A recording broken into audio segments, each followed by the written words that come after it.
My new male vice president leaned over my monitor, read one line of my routing logic, and said, "You are just a girl. You are nothing special." Then he patted the top of my chair like I was a golden retriever that had learned a trick. I did not flinch. I smiled the way you smile when you spot the loose thread on somebody's expensive suit. My name is Tessa Ward. I am 31, and I build logistics control systems that keep an entire city from choking on its own freight. I run independent systems consulting through my shop, Blue Kestrel Logic, just outside Memphis.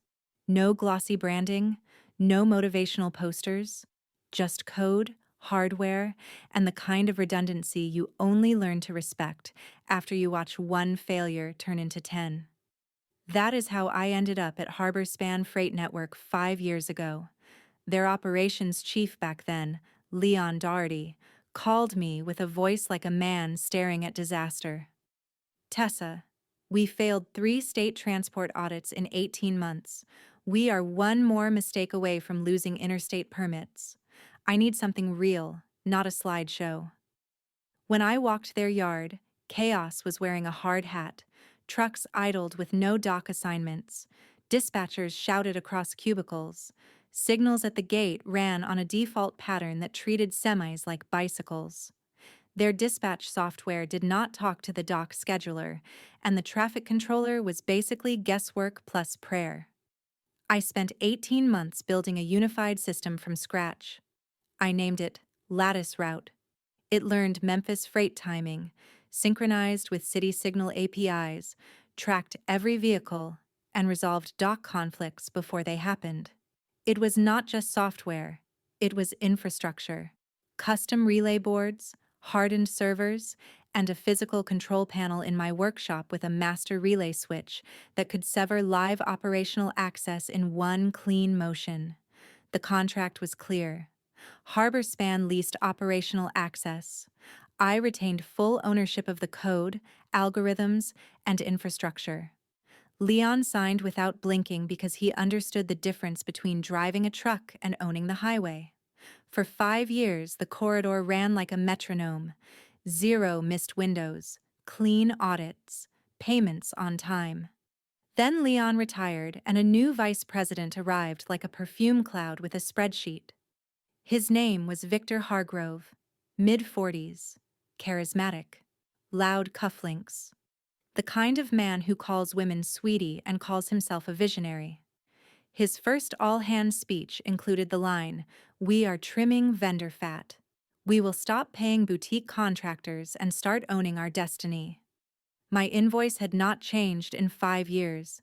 Same scope, same fee, same flawless performance. 2 days later, Victor sent me an email. Subject line, "Transition to internal ownership." He demanded complete handover of source code, system diagrams, back-end credentials, and hardware access so their internal team could maintain continuity.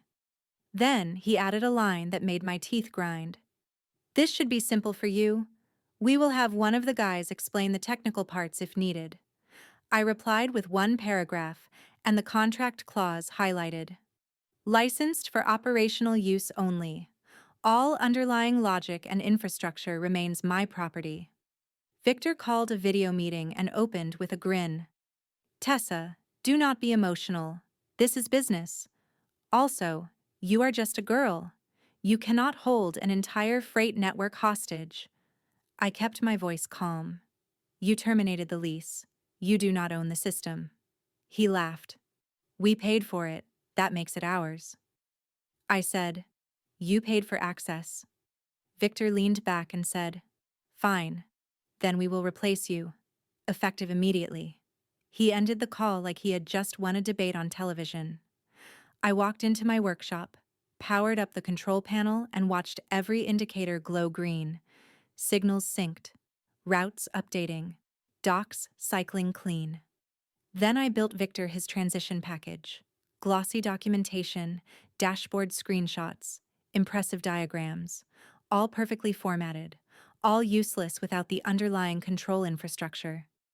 At 2:45 p.m. the next day, my phone buzzed. Victor texted, Need root credentials. System is acting weird. Fix it.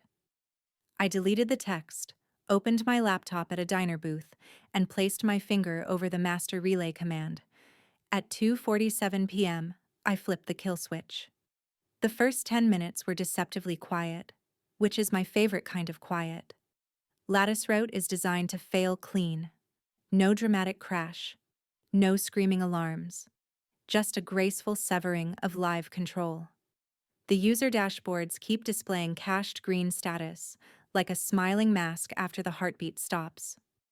At 2:58 p.m., a truck rolled up to a signal that should have cycled green in 30 seconds. It stayed red. The city timing protocol froze mid-cycle. Two drivers arrived at Dock 12 with identical assignments. Both phones showed valid bay reservations, because the conflict resolver was no longer running. At 3:12 p.m., a yard supervisor emailed me politely. Subject: small sync issue. Hey Tessa, route updates seem slow. I did not answer. At 3:21 p.m., another email arrived. Subject: dock collisions. Multiple trucks at same bay. Can you check? Still polite, still hopeful. At 3:30 p.m., the tone changed. Calls started coming from numbers that had not existed in my world yesterday. Procurement, legal, a random extension labeled EXECFLOOR.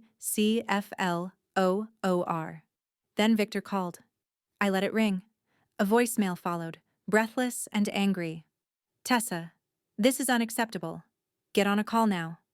We will not be held hostage. Hostage is a funny word for a man who fired the pilot and then complained the plane was not flying. At 3:44 p.m., a new email hit my inbox with red flags and a subject line in all caps. Critical operational failure. I opened it.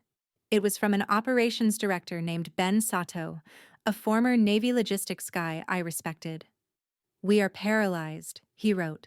Traffic is backing up at the North Gate. Docks are in conflict. Compliance is calling. Please advise. Ben was the only person on that email chain who understood that the system was not a commodity. It was a living network. I drafted one response, not to Ben directly, but to the entire executive list, including legal. Subject: Emergency Restoration Services Available Attachment, Restoration Terms. The terms were simple. A 72-hour emergency service window at 2.5 times the standard monthly lease, payment by wire before reactivation, written acknowledgement of intellectual property ownership and renewed lease terms. I hit send and took a slow sip of coffee. At 4:03 p.m., a calendar invite arrived. Emergency call. 4:15. I joined from my home office. Calm background, clean blouse. My engineering license framed on the wall because I am petty and I like props that are true. The call filled with faces. Ben Sato, two attorneys, a finance director, and Victor Hargrove, looking like he had just discovered what panic tastes like.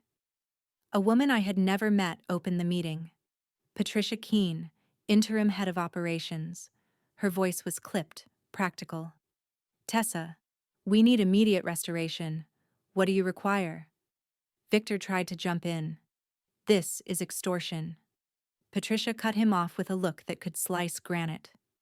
You ended a critical vendor relationship without transition. Victor sputtered. She is overreacting. She is just a girl with a laptop. Ben said quietly, Victor, stop talking. I smiled politely into the camera. My proposal is in your inbox. The system is offline because you terminated the lease and demanded property you do not own. Restoration happens when payment clears and terms are signed. The attorney leaned forward. Are you admitting you caused the outage? I kept my tone mild. I revoked operational access to infrastructure I own. That is not sabotage. That is contract enforcement. Silence. Patricia asked one question. Once paid, how long to restore? 20 minutes, I said. Victor laughed bitterly. This is insane. Ben replied. This is what you wanted. Internal ownership. Congratulations. At 4:39 p.m., Patricia said, "We are authorizing the wire." Victor stared at the camera like he wanted to say something mean, but the room had stopped letting him. At 5:02 p.m., my banking app chimed. Funds received. I stood, walked into my workshop, and placed my hand on the master relay switch. I flipped it back to active. The corridor came back to life like somebody restarted a heart. Signals resynchronized in sequence. Dock conflicts cleared. Route data resumed flowing. GPS pings returned like rain on a roof. Every indicator on my panel turned green. I went back to the call. "System restored," I said. Patricia exhaled. "Thank you." Victor muttered, "Unbelievable." I looked directly at him. "It is only unbelievable if you thought your words were more powerful than my contract." He opened his mouth, then closed it. He left the call early, which is how you know his pride was leaking. For the next 48 hours, I monitored everything. The system ran perfectly because it always does when the person who built it is allowed to do her job. On Friday morning, I received an email from Patricia Keene with a subject line that made me smile. Subject: corrective action and new terms. It included a 3-year renewal at an increased rate, stronger protections, and a clause requiring executive sign-off for any termination. It also included an addendum: leadership conduct and vendor relations policy. That part was not my idea. Ben Sato had clearly had enough. At 10 a.m., Ben called me. "Tessa," he said, "I owe you an apology." "You do not," I replied. He said, "Victor has been making comments, not just to you, to women on my team, to vendors, to clients. We have been documenting." I paused. "Documenting is my favorite verb," Ben continued. The outage forced the board to look closely at what happened. Victor pushed the internal takeover without consulting operations. He bypassed compliance. He misrepresented contract terms. And his remarks? Those are now part of the official review. I asked, "What do you need from me?" Ben said, "Would you be willing to provide a written account of what he said on the termination call?" I did not hesitate. Yes. I wrote it like a report. Date, time, participants, exact phrases. "You are just a girl." One of the guys can explain. "Do not be emotional." I attached the contract clause and the termination email. 2 hours later, Patricia replied with a single line: "Thank you. This helps." The next Monday, a new email arrived from HarborSpan. Subject: leadership update. Victor Hargrove was no longer employed by HarborSpan Freight Network. Effective immediately. There was no explanation, no drama, just a clean removal. Ben texted me privately. "He tried to blame you. The board asked why he did not read the contract. Then he called you a girl again in the meeting." That was the last thing he said as vice president. I laughed, because sometimes karma has comedic timing. A week later, I got a final message from a number I did not recognize. It was Victor. "You think you are clever. You ruined my career." I replied once. "No. You ruined your career. I just kept receipts." Then I blocked him. HarborSpan signed the new agreement exactly as written. No edits, no games, and word traveled fast. Within a month, I had inquiries from Nashville, Atlanta, and Birmingham. Not because I marketed myself, because every logistics executive knows what happens when you underestimate the person who actually owns the engine. 2 months later, HarborSpan invited me to present at their Internal Risk Summit. The event name was painfully corporate: Velocity Week. The theme was operational resilience, which is what companies call it after they discover they are fragile. Patricia asked me to speak about continuity planning. Ben asked me to speak about contract boundaries. I showed up in a plain black suit and an expression that said, "I am here for facts, not applause." The room was full. Executives, operations leads, compliance officers, IT managers with tired eyes. I opened with the line that makes people sit up. At 2:47 p.m., your corridor stopped breathing. Not because of a hack, not because of weather, because leadership confused access with ownership. No names, just the truth. I walked them through the anatomy of lattice rote, not the code, but the principles.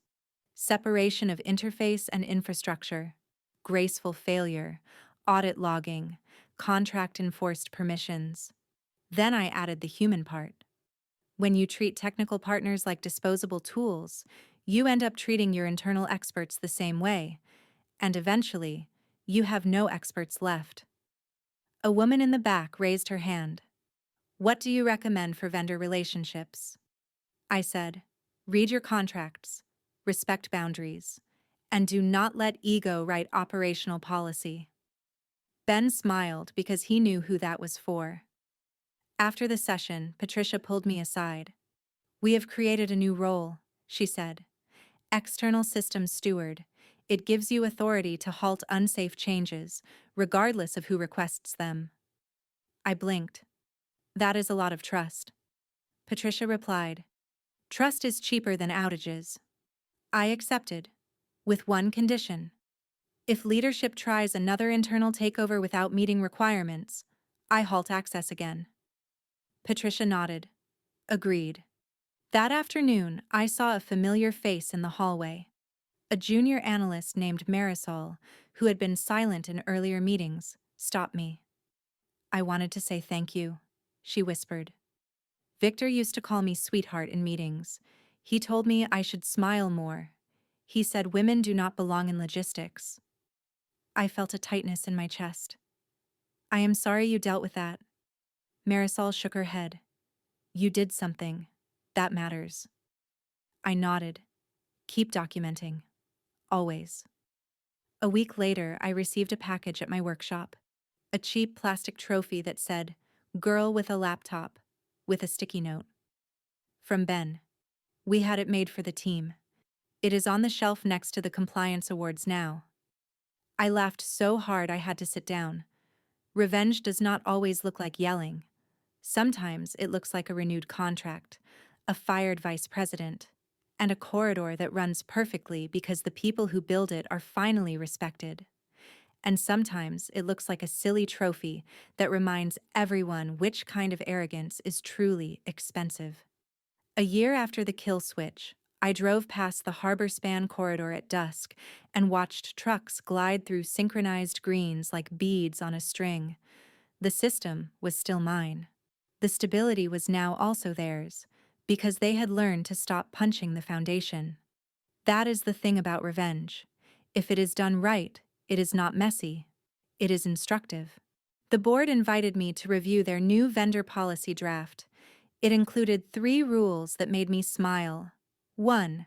Termination requires an operational impact assessment. 2. Intellectual property clauses must be acknowledged in writing by all executive sponsors. 3. Harassment and discriminatory remarks trigger immediate HR and board review. Victor would have hated that third one most. Marisol emailed me a month later. She got promoted. Ben moved into Patricia role, and HarborSpan started a paid apprenticeship pipeline for women in logistics tech. None of that happened because they suddenly became saints. It happened because the outage forced them to face their own weak spots. I still keep the master relay switch in my workshop, polished and ready. Not because I want chaos, because I respect how quickly power can rot in the wrong hands. Every now and then, I get a call from another company. "We heard you can stabilize a corridor," they say. "We also heard you do not tolerate nonsense." I tell them the same thing every time. I tolerate contracts. I tolerate facts. I tolerate people who respect expertise. The rest is optional. And if a vice president ever says you are just a girl, I have advice. Smile. Document. Then let the system teach the lesson. Because the truth is simple. They never needed to fear a girl with a laptop. They needed to fear a girl who owned the switch.